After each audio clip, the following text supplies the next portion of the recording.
예쌤 TV. 안녕하세요.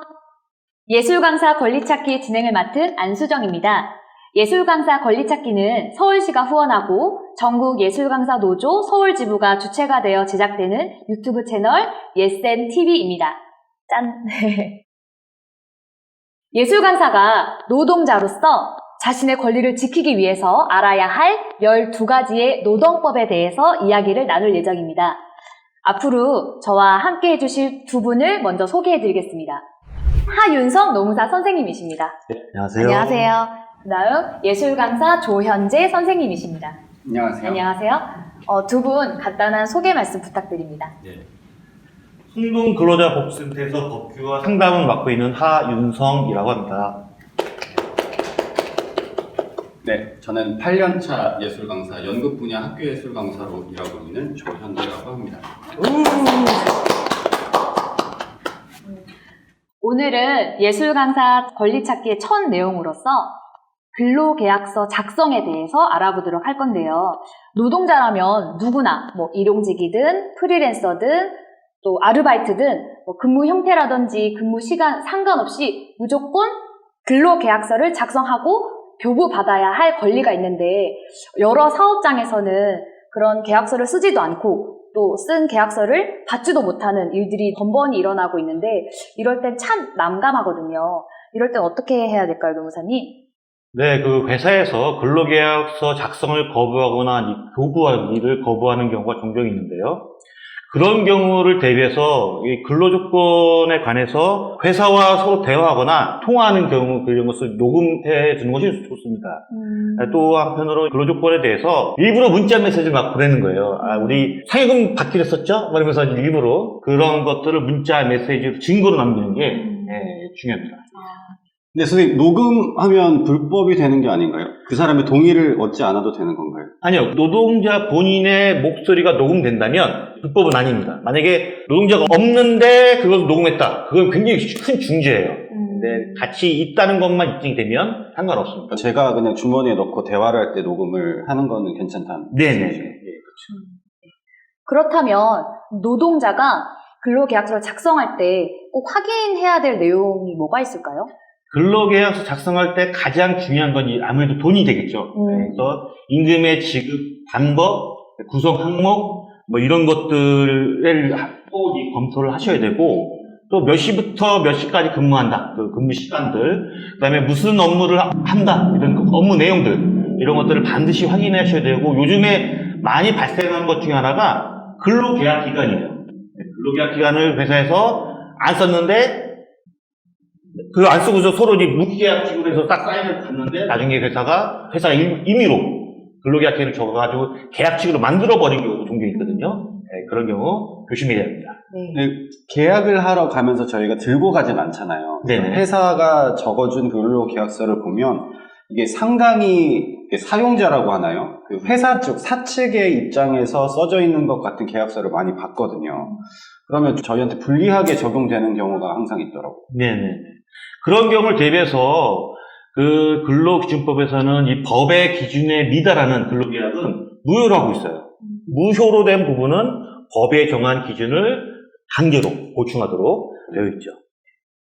제가 어떤 계약서를 보면 실수를 하면 배상을 해줘야 되고 아니면 지각을 하거나 벌금 같은 것도 명시가 되어 있는데 그것도 어떤 법적 효력을 지니나요? 그 계약서가? 그것도 불법입니다. 그 회사가 근로계약 불이행에 대해서 손해배상을 예정하거나, 그다음에 위약금을 예정하거나 이런 경우는 다 불법이에요. 왜냐하면 손해배상을 산정을 해야 되거든요. 근데 그 손해배상 산정하는 게 쉽지 않은 과정이에요. 그래서 대부분의 민사계약에는 손해배상액을 산정해서 그 계산의 불편함을 생략하는 거죠. 그런 것처럼 근로계약도 그냥 손해배상액을 딱 산정해버려서 위반만 발생하면 내가 손해가 발생했다는 걸 입증하지 않아도 그냥 그 액수를 때려버리는 거죠. 근로기준법에서는 다 불법으로 하고 있어요. 하지 못하도록. 어렵습니다. 어렵네요. 어쨌든 손해배상을 이렇게 단순하게 계산해서 그 사용자 마음대로 명시되면 안 된다는 거죠. 그렇죠, 그렇죠. 그럼 이제 지금까지는 일반적인 근로계약 체결의 내용인데 그러면 우리 예술 강사들이 근로계약 체결할 때 어떠한 문제들이 있는지 한번 사례로 만나보시고 가겠습니다. 보시죠. 보시죠. 네, 안녕하세요. 안녕하세요. 이쪽으로 앉으시고요. 네.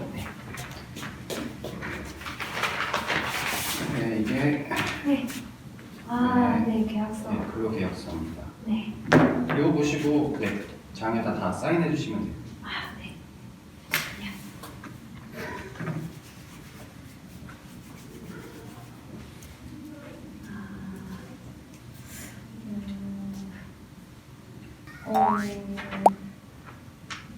선생님, 근데 여기 콘텐츠 활용 동의서가 이게 뭐예요? 이 콘텐츠 활용 동의서는 이제 비대면 수업으로 올해 진행되잖아요. 어쩔 수 없이. 그래서 선생님께서 제공하신 그 수업 동영상이나 아니면 선생님 수업할 때 저희가 촬영한 그런 콘텐츠들을 저희가 사용하는데 동의해 주시는 거예요. 잠깐만요. 이건 좀 아닌 것 같은데. 아니, 저기 그 근로계약서 상에는 강의만 제공하는 거잖아요. 근데 왜 콘텐츠 제공하는 것까지 계약해야 되는 건가요? 선생님 특별한 건 아니고요. 그냥 같은 강의 맥락이라고 보시면 되고 그냥 사인해 주시면 돼요. 다른 강사 선생님들도 다 동의하고 가셨거든요. 근데 제가 얼굴이 나오는 영상이고 제가 완전 100% 만든 영상인데 그거를 좀 아닌 것 같은데? 선생님 너무 예민하게 생각하지 마시고요. 그냥 동의해 주시고 근로계약이라고 생각하고 동의해 주시고 가시면 됩니다. 근데 근로계약상에는 여기 보면은 콘텐츠란 얘기가 없잖아요. 근데 이걸 따로 하는 게 좀 이상하지 않나요? 이러면 좀 저희 계약이 좀 곤란해지니까 그냥 다른 선생님들처럼 그냥 동의해 주시면 되거든요. 그냥 사인만 하라고요? 네, 이거 어차피 강의 하실 거잖아요.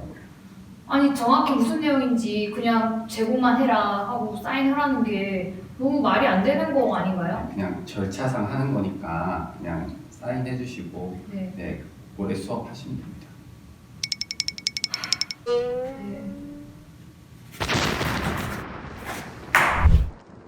노무사님, 그럼 이 부분에 대해서 어떻게 생각하세요? 근로계약서 외에 콘텐츠 활용 동의서라고 있는데 그게 정당한 건가요? 불법은 아니죠. 네. 그런데 근로계약서를 작성할 때 반드시 또 작성해야 되는 것은 아닙니다. 말을 바꾸면 근로계약서만 작성하고 동의서는 작성하지 않아도 돼요. 동의서가 필수도 아니고 실제로 뭐 동의서 작성하지 않으신 분도 많습니다. 진짜요? 동의 안 해도 되는 거예요? 네네. 근데 그 개인정보 보호 동의는 해야 되죠? 그렇죠. 개인정보 보호 동의와 콘텐츠 활용 동의는 완전히 다른 거죠. 그래요? 네. 그럼 이걸 동의하지 않는다고 해서 부당한 걸 받는다든지 그런 것들은 있나요? 콘텐츠 활용이란 그거는 뭐냐면 지적재산권과 관련된 문제이기 때문에 왜 그 사용자가 당신의 콘텐츠를 마음대로 사용하겠다라는 거예요. 사용 동의하지 않아도 돼요. 근로계약과 전혀 다른 문제입니다. 선생님들 꼭 기억하시길 바라겠습니다. 저 같은 경우는 이제 예술 강사 이 근로 계약을 하고 아니면 영화 출연 계약이나 어떤 공연 출연 계약 거의 두 가지를 계약을 하는데 공연이나 영화 촬영 계약 같은 경우에는 페이지가 굉장히 많거든요. 굉장히 세분화돼서 이렇게 계약을 하는데 하물며 이제 1년 동안의 어떤 수업을 계약하는 그 근로 계약을 작성하러 가면 너무 간단하고 한 장에 이제 거의 끝나고 이제 2장 뭐 이렇게 끝나는 경우가 많으니까 계산 방법, 강의 시간 뭐 이런 게 명시가 돼 있지 않더라고요. 다른 업무에 대해서는 예를 들면 저희가 일지를 써야 뭐 월급을 받는데 세부적인 것들이 명시돼 있지 않고 노동 시간으로 인정해 주지 않고 근데 이거를 저희가 근로 계약에 넣어서 좀 보장받을 수는 없는 건가요? 그러면 이제 근로계약서 자체가 좀 너무 방대해지겠죠. 그래서 많은 경우에는 이걸 취업규칙에 넣어서 이런 부분들은 이제 취업규칙에 따른다라고 동의를 받는 경우가 있어요. 예술강사 선생님들은 그런 부분들이 잘 안 돼 있거든요. 노동조합의 힘을 모아서 그런 분들을 이제 취업규칙이나 뭐 이런 부분들에 규정해 놓는 것이 필요하죠. 네. 그러면 이 외에도 근로계약 체결과 관련해서 어떤 문제들이 있나요? 그러니까 저희가 사실은 굉장히 복잡한 고용은 진흥원에서 했는데 그래도 이중 계약인 네, 거죠? 그리고 주체는 지역에 또 네, 운영단체가 재단들. 있고 그리고 학교에 가서 일을 하기 때문에 굉장히 사례가 개별적으로 많은 것 같아요. 제가 아는 이제 어떤 분은 이제 학교랑은 이제 수업을 하기로 됐는데 이제 학교에 가서 봤더니 이제 학교에서는 수업을 안 해도 된다. 일방적으로 취소를 당하신 거죠. 운영단체랑 이제 계약을 하기 전이었는데 지역 운영단체가 선생님 그러면 그냥 계약을 하지 마시고 강사 스스로 포기하려고 압박을 줬다고 하는데 근데 이것도 사실은 불법이 아닙니까? 그러니까 근로기준법에 의하면 원래 일하기로 한 것을 사용자 측의 규칙사에 인해서 일을 하지 못했을 때 거기에 휴업수당을 지급하도록 되어 있어요. 급여를 받아야 되는데 일을 못했으니까 임금의 70% 충분할 수 있죠. 물론 70% 더 주는 것도 그렇지만 어쨌든 간에 휴업수당을 지급해야 합니다. 계약을 아직 안 한 상태잖아요. 그러면 어떻게든 계약서를 작성해야 되는 건가요? 아니면 클릭해서 학교에 배치 받은 것만 해도 계약이 된 걸로 인정을 받을 수 있나요? 많은 분들이 근로계약서를 작성해야 근로계약이 성립됐다고 보는데 다시는 아니에요. 근로계약서는 근로계약에 이런 내용이 있다는 것을 아주 구체적으로 명확하게 밝히기 위한 증거 자료일 뿐인 거고 실제로는 애가 가서 일할래? 그럼 일할게 라고 해서 실제로 가서 일을 했다면 근로계약이 성립됐다는 게 우리나라 대법원의 확고한 입장이에요. 그래서 일을 하기로 했는데 못했다는 것만 입증이 되면 휴업수당을 지급해야 합니다. 예술 강사 권리 찾기 첫 번째 근로계약서 작성에 대해서 얘기를 나눠보았는데요. 우리 하윤성 노무사님과 조현재 강사님을 모시고 얘기를 나눠보았습니다. 이제 마무리를 할 텐데 혹시 두 분 마지막으로 한 말씀 부탁드려도 될까요? 권리는 스스로 찾아야 되는 것 같습니다. 여기 와서 너무 많이 배우고 가는데 이것을 누가 가르쳐 주는 것이 아니기 때문에 우리의 권리는 우리가 찾아서 지켜야 될 것 같습니다. 이상입니다. 네. 근로계약서는 노동조건을 증명하시는 굉장히 중요한 서류이기 때문에 작성할 때 꼼꼼히 살펴보셔야 되고 작성하셨다면 굉장히 소중하게 잘 보관해 두시기 바랍니다. 네. 선생님들 잘 들으셨죠? 네, 잘 확인하시고 계약 잘 하시길 바라겠습니다. 저희 예술 강사 권리 찾기 이제 첫 번째 시간 마무리이고요. 다음 시간에는 더 풍성한 내용으로 찾아뵙겠습니다. 감사합니다. 고맙습니다.